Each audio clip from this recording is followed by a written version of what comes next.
Assalamualaikum warahmatullahi wabarakatuh, teman-teman semua.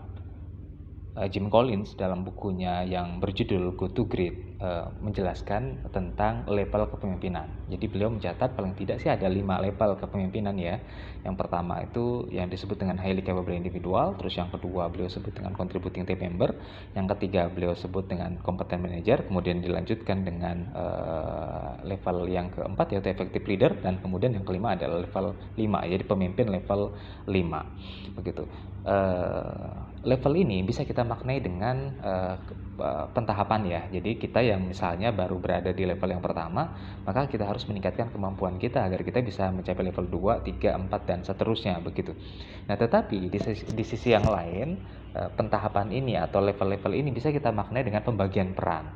Bahwa memang kita tidak semuanya harus berada di level 2, level 3, level 4 atau bahkan level 5. Jadi ada pembagian peran. Nah, saya kira hal inilah yang penting untuk kita pahami betul dalam sebuah organisasi. Jadi kan dalam sebuah organisasi itu biasanya ya ada 3 bagian. Yang pertama itu disebut dengan top management, yang kemudian ada level middle management, dan kemudian ada lower management, low management ya. Jadi ada top management, middle management, dan low management. Nah, masing-masing tingkatan ini itu menjalankan fungsi kepemimpinan yang berbeda-beda. Begitu. Nah, itu yang kemudian saya maknai dari Go to Great ya. Jadi level kepemimpinan yang kemudian disampaikan oleh Jim Collins tersebut begitu. Kenapa? Karena ada pembagian peran yang ada di organisasi. Nah, jika kemudian masing-masing pihak baik itu yang ada di top management, middle management, dan kemudian low management itu tidak menjalankan fungsinya dengan baik, maka organisasi tersebut akan menjadi masalah. Jika kemudian top manajemennya sudah menjalankan fungsinya dengan maksimal, begitu juga dengan middle management, tapi low manajemennya nggak menjalankan fungsinya dengan baik dan benar, ya tidak efektif dan lain sebagainya, maka organisasi itu akan ada masalah. Nah, dari situlah kemudian kita bisa kita jadikan sebagai cara kita untuk mencari solusi ya. Dari apa yang kemudian kita temukan dalam organisasi. Misalnya kan di organisasi kita ada masalah, di organisasi kita ada problem, maka kita bisa menemukan begitu di mana masalahnya, di mana sumber penyakitnya, sehingga resep yang kita berikan ya untuk menyembuhkan organisasi kita itu bisa tepat guna. Kalau kemudian masalahnya adalah ada di top management, kita tahu solusinya apa. Kalau di middle management kita juga tahu solusinya apa, dan kalau kemudian di low management kita juga tahu solusinya apa. Nah, pendapat ini saya kira sejalan dengan apa yang kemudian kita pahami terkait dengan ada golden circle seperti yang dijelaskan oleh Simon Sinek dalam bukunya Start With Why ya.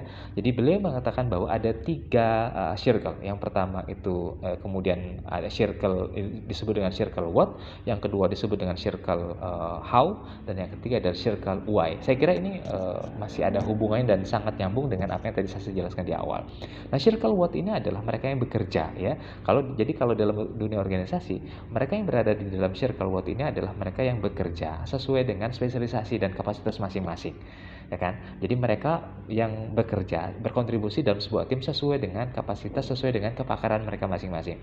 Makanya tadi kalau Jim Collins menyampaikan dengan sebutan highly capable individual, begitu ya. Jadi orang yang bekerja dalam circle what itu adalah orang yang highly capable individual, orang yang punya kepakaran, punya keahlian ya, yang dengan keahlian itu mereka kemudian berkontribusi dalam sebuah tim, contributing team member, ya kan? Makanya lower management ya bisa kita sederhanakan, kalau kata saya ini adalah orang yang bekerja dalam circle what, atau kalau katanya Jim Collins adalah mereka yang bekerja dengan bekerja dengan highly capable individual, dan bekerja itu dalam sebuah tim. Makanya kemudian mereka disebut dengan contributing team member.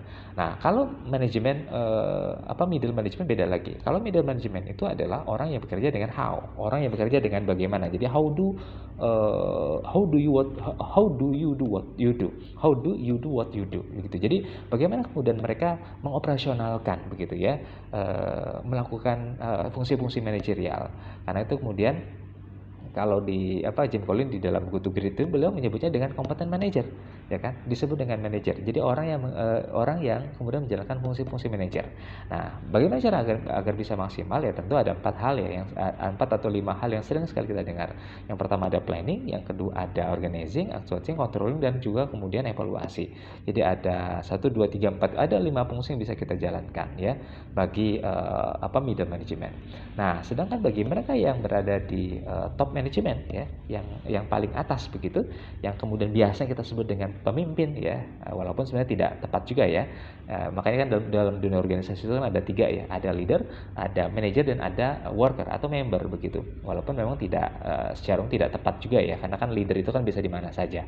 Tapi kita kembali ke sini. Nah, yang top management ini kalau katanya Jim Collins adalah mereka yang menjalankan atau mereka yang kemudian disebut dengan fungsi-fungsi leader gitu, yang menjalankan fungsi kepemimpinan dengan efektif atau bahkan kepemimpinan level 5. Nah, karena itu kemudian apa yang harus dilakukan oleh mereka yang berada di top manajemen ini yang kemudian kita sebut dengan leader ini? Simon Sinek menyebutkan mereka ini adalah orang-orang yang bekerja dengan why. Ya kan, orang-orang yang bekerja dengan orang-orang punya motivasi yang kuat, orang-orang yang punya kekuatan, orang-orang yang punya loyalitas yang sangat kuat dengan ideologinya, dengan keyakinannya, dengan prinsipnya, dan lain sebagainya. Nah, saya kira itu yang kemudian harus diyakini betul dan dipahami betul oleh seorang yang berada pada top management. Jadi bekerja dengan motivasi, bekerja dengan kemauan yang sangat kuat. Kenapa? Karena dia tidak hanya berfungsi atau bertugas untuk meyakinkan dirinya. Mereka yang berada di top management atau yang kita kenal sebagai seorang leader itu punya tugas untuk memotivasi orang-orangnya, untuk memotivasi para anggotanya, dan mereka ini tidak akan pernah bisa menjalankan tugas itu kalau mereka tidak punya kemauan yang kuat. Karena itu kemudian Simon Sinek mengatakan bahwa mereka ini adalah orang-orang yang harus bekerja sesuai dengan why-nya harus kuat. Alasan mereka bekerja, alasan mereka jadi seorang pemimpinnya harus kuat, harus besar. Kenapa? Karena mereka tidak hanya berfungsi atau bertugas meyakinkan diri mereka sendiri, tapi juga mereka berfungsi untuk meyakinkan orang lain, meyakinkan anggota yang ada di dalam organisasi mereka.